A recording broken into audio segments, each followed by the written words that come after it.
എന്താ സാറേ ഈ രാത്രിയില് അകത്തൊരുത്തനെ കയറ്റി വെച്ചിട്ടില്ലേ? ഇറക്കി വിടാൻ അങ്ങോട്ട്. സാർ ഇത് ആരുടെ കാര്യം ഈ പറയുന്നത്? ഇതേ നീ വെറുതെ നമ്പർ ഇറക്കല്ലേ, ആ രാശിനെ കൊണ്ട് ഇറക്കി വിട്ടെ. എന്താ സാറേ ഈ പറയുന്നത്? ഇവിടെ ആരും വന്നിട്ടൊന്നുമില്ല സാറേ. ഇവളോട് പറഞ്ഞിട്ട് കാര്യമില്ല, നമുക്ക് അത് തീർത്തപ്പം. ഇവിടെ പെണ്ണുങ്ങൾ മാത്രം താമസിക്കുന്ന വീടാ, അകത്തേക്ക് കയറാൻ ഞാൻ സമ്മതിക്കുകയല്ല. സാറേ അമ്മ ഇവിടെ മാറിക്ക്.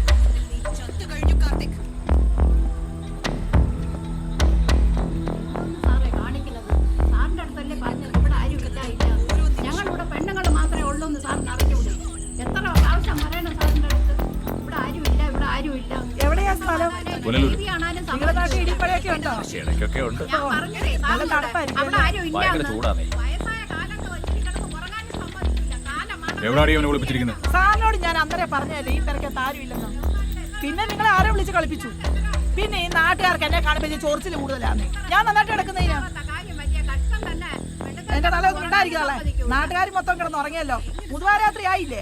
ഞാൻ കയറി വന്ന ടി വി ചവിട്ടിപ്പൊടി കേട്ടോ. സല്ലേ, നീ എന്താ മനുഷ്യനെ കളിയാക്കണോ? ഇവിടെ ഒരുത്തനും ഇല്ലല്ലോ. അയ്യോ അല്ല സാറേ, ഞാൻ എന്റെ കണ്ണുകൊണ്ട് കണ്ടതാ. അവനാ വീട്ടിൽ തന്നെ ഉണ്ട്. ഉറപ്പാണല്ലോ അല്ലേ? ഉറപ്പാ സാറേ, എന്റെ മോളാണ് സത്യം. ശരിടാ, അവനിവിടെ തന്നെ ഉണ്ട് സാറേ.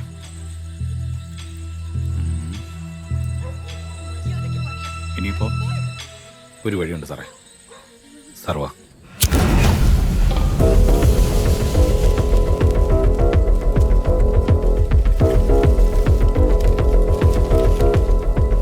ഇത് പിടിച്ചിടും.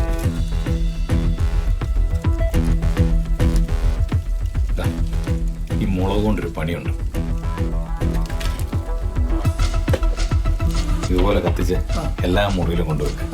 അവൻ തന്നെ പുറത്ത് ചാടും. നമ്മളോടത്തും വാ സാറേ.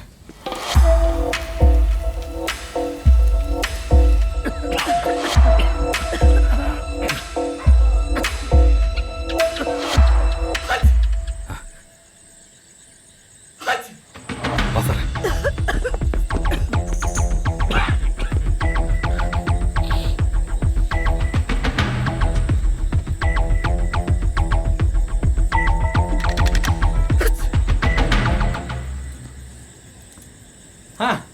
എന്തൊക്കെയുണ്ട്, സുഖമല്ലേ?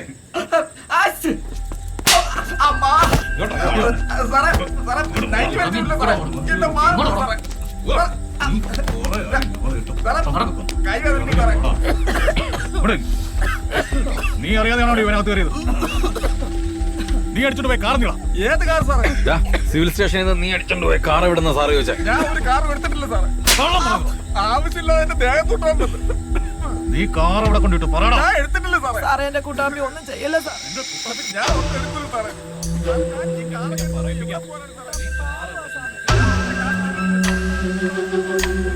സാറേ ആ കൊച്ചു കിടക്കാനായിട്ട് ഉപയോഗിക്കുന്നത് എന്ത് ചെയ്തിട്ടാണ്?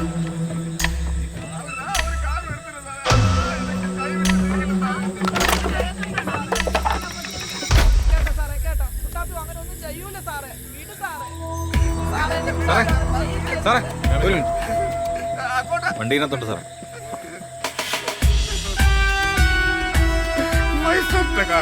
ഇതാരിവിടെ കൊണ്ടിട്ട്? Good job. Thank you sir. അവനെ പിടിച്ച് ജീപ്പിലോട്ട് കയറ്റും. നടക്കണ. അയ്യോ സാറേ, ആരാ കാർ കൊണ്ടിട്ട് എന്നെ പിടിച്ചോണ്ട് പോണേ? നീ ഒന്നും പറയണ നടക്കണ. അയ്യോ എന്റെ കൂട്ടാമ്പിയെ കൊണ്ടുപോകല്ലേ. കൂട്ടാമ്പി പാവമാ സാറേ.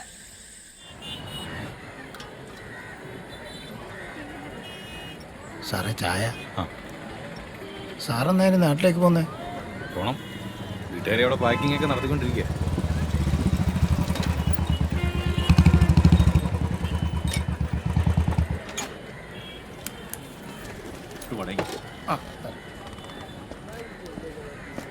സാർ ആ സാറിന്റെ അവിടെ ഒന്നുമില്ലടൂ. ഒന്ന് രണ്ട് പേരെ അത്യാവശ്യമായിട്ട് കാണാനുണ്ടായിരുന്നു. എന്നാ പിന്നെ ഇയാളെ കണ്ട് കാപ്പ് പിടിച്ചിട്ട് പോകുന്നു. വീട്ടിൽ നിന്ന് കുടിച്ചിട്ട് കൊണ്ട് തൃപ്തിയാന്നില്ല. സാറെന്നാ നാട്ടിൽ പോന്നേ? ഉടനെ പോണം. എന്തേ? ക്വാർട്ടേഴ്സിന് അപ്ലൈ ചെയ്തിട്ടുണ്ടായിരുന്നു. സാറ് മാറിയാ എനിക്ക് ആ ക്വാർട്ടേഴ്സ് തരാമെന്ന് CSR പറഞ്ഞിട്ടുണ്ടായിരുന്നു. ഞാൻ ഈ ആഴ്ച തന്നെ പോകും. ആ CSR വന്നല്ലോ. സാറ് വരുന്നില്ലേ? ആ തമ്പക്കോ, ഞാൻ വന്നോളാം.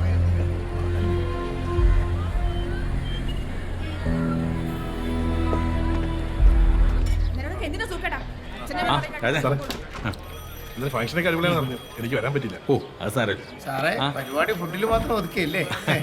നമുക്കൊരു ദിവസം കൂടാ. രാമേന്ദ്ര സാറേ റിട്ടയർഡ് ആയല്ലേ? ആ നമ്മളിവിടെയൊക്കെ തന്നെ കാണും. പോടാ പോടാ. ഓ ആയിക്കോട്ടെ.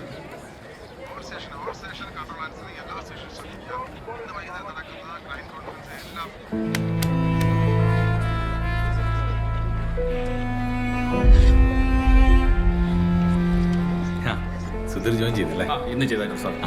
സാറേ ഇത് സാറിന്റെ പേനാണ്. ആ ഇത് എവിടുന്ന് കിട്ടി? സാറേ അത് ഈ മേശയൊക്കെ വൃത്തിയാക്കിയപ്പോൾ കിട്ടിയതാ. ആ ഞാനിവിടെ മുഴുവൻ നോക്കിയായിരുന്നു. ഞാനിതൊക്കെ ഒന്ന് ഒതുക്കിയായിരുന്നു.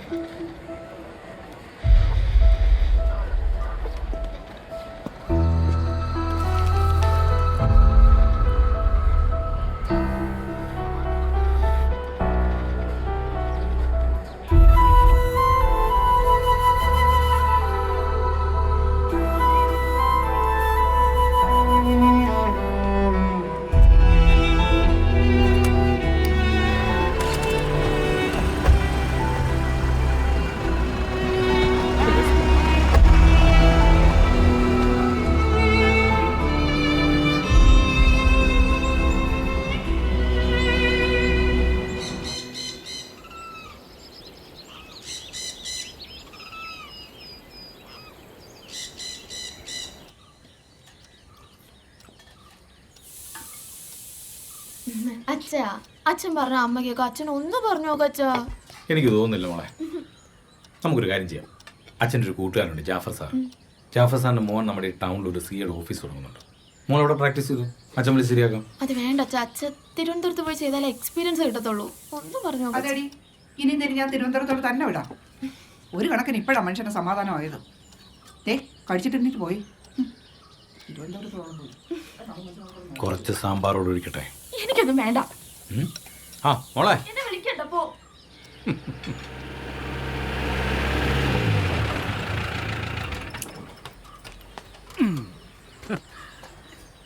അളിയോ അത് ശരി.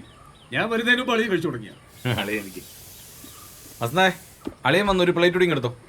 അളിയൻ 2 ദോശ കഴിക്കാം. ഏയ് 2 ദോശയൊന്നും പോരാ, അതിൽ കൂടുതൽ വേണ്ടി വന്നേക്കും. പിടിക്കേ എന്താ നല്ല കപ്പ പുഴുങ്ങിയത്.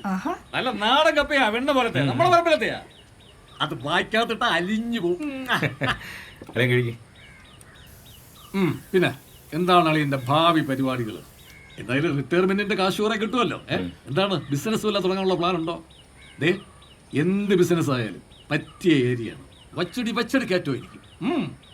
ഒരു പരിപാടിയില്ല.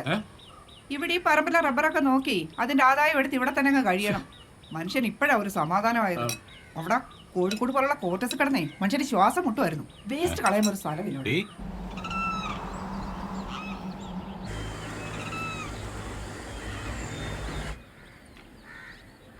റബ്ബറിനിപ്പോ എങ്ങനെയുണ്ട്? ഓ വലിയ മെച്ചമൊന്നും ഇല്ലെന്നേ, പിന്നെ അങ്ങനെയൊക്കെയാ പോകുന്നു. വിലയൊക്കെ കൂടുതൽ. അളിയ ഒരു മിനിറ്റ്. ആ വസുന്ധരാണല്ലോടാ, പറ എന്തൊക്കെയുണ്ട്? ഓ ഇന്നാണല്ലേ അത്. ഞാനതൊക്കെ മറന്നിരിക്കുകയായിരുന്നു. മാക്സിമം കുറച്ചായിട്ടിരിക്കുന്നത്. വസന്തരേട്ടൻ നമ്മുടെ സ്വന്തം ആളാണ്. അളിയ ഒന്ന് പെട്ടെന്ന് വന്നേ, ഒരു അത്യാവശ്യ കാര്യം. അളിയ പറയാൻ വന്ന കാര്യം എന്താണെന്ന് വെച്ചാൽ നമ്മള് അമ്പലത്തിലെ കാണിക്ക് വഞ്ചിയായിട്ട് ബന്ധപ്പെട്ട് ചെറിയൊരു പ്രശ്നം. മാസാവസാനം കാണിക്ക് വഞ്ചി തുറക്കുമ്പോൾ പരമാവധി 1000-1500 രൂപ കിട്ടുന്നു. മുമ്പ് 25,000 രൂപ വരെ കിട്ടിക്കൊണ്ടിരുന്നതാ ഞങ്ങളുടെ കമ്മിറ്റി ഇരുന്നത്. അപ്പൊ ഈ പൂട്ടിന്റെ പഴക്കം കൂടുതലാണെന്ന് പറഞ്ഞ് അതായിരുന്നു പിന്നെ പ്രശ്നം. അങ്ങനെ പൂട്ട് പുതിയത്, അതിനുശേഷമാണ് മൊത്തം പ്രശ്നം. ഞങ്ങൾ വിശ്വാസികളെ മുമ്പിൽ വെച്ച് കാണിക്ക വഞ്ചി തുറന്നാൽ മതി എന്നാണ് വിശ്വാസികളെല്ലാം കൂടി ഇപ്പൊ തീരുമാനിച്ചിരിക്കുന്നത്. വിശ്വാസികൾ പറഞ്ഞാൽ പിന്നെ അപ്പീലില്ലല്ലോ.